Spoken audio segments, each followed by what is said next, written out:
ব্যাপক হাৰত বৃদ্ধি ব্ৰহ্মপুত্ৰ আৰু ইয়াৰ উপনৈসমূহৰ জলপৃষ্ঠ ফেনে ফুটুকাৰে মহাবাহু ব্ৰহ্মপুত্ৰ আৰু উপনৈসমূহৰ পানী বাঢ়ি অহাত নৈপৰীয়া অঞ্চলত প্ৰবল গৰাখহনীয়া বৰপেটাৰ চেঙা সমষ্টিৰ দক্ষিণপাৰাৰ কাছুমাৰা আৰু মহচৰাত গৰাখহনীয়াৰ তাণ্ডৱ এফালৰ পৰা খহাই নিছে ঘৰ-দুৱাৰ খেতিপথাৰ এফালে গৃহহীন হৈছে গাঁওখনৰ প্ৰায় ২০টা পৰিয়াল বহু পৰিয়ালে বয়বস্তু লৈ নিৰাপদ স্থানলৈ ঢাপলি মেলিছে খহনীয়াৰ কবলত পৰিছে কলহিপাৰ প্ৰাথমিক বিদ্যালয় আৰু অঙ্গনবাড়ী কেন্দ্ৰ কিন্তু খহনীয়া প্ৰতিৰোধৰ বাবে আজি কুপটি জিলা প্ৰশাসনে কোনো ধৰণৰ ব্যৱস্থা গ্ৰহণ নকৰাৰ অভিযোগ উত্থাপন কৰিছে স্থানীয় লোকে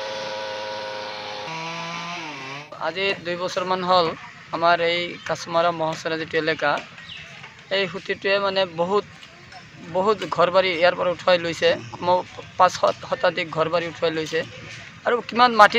উঠি গৈছে এটো আৰু কবই নাই কিন্তু আমাৰ চৰকাৰে বা আমাৰ স্থানীয় প্ৰতিনিধি আশৰাফুল হোসেন সাহেব তেখেতে 10 লাখ টকা মানৰ এটা সাহায্য আমাক দিছিল কিন্তু তাতে একো ফল নধৰিলে আমাৰ নদীখন তাৰ মানে দুই এডাল বাঁহৰ বাহিৰে আৰু একো নাথাকিল আমি এই অঞ্চলৰ ৰাইজ মিলিও বহুত ব্যৱস্থা কৰিছিল কিন্তু সেইবিলাকো কামত নাহিল তেতিয়া আমি চৰকাৰক অনুৰোধ জনাও আমাৰ স্থানীয় বিধায়ক আশৰাফুল হোসেন দেৱক অনুৰোধ জনাও তেখেত যাতে চৰকাৰৰ পৰা লগত যোগাযোগ কৰি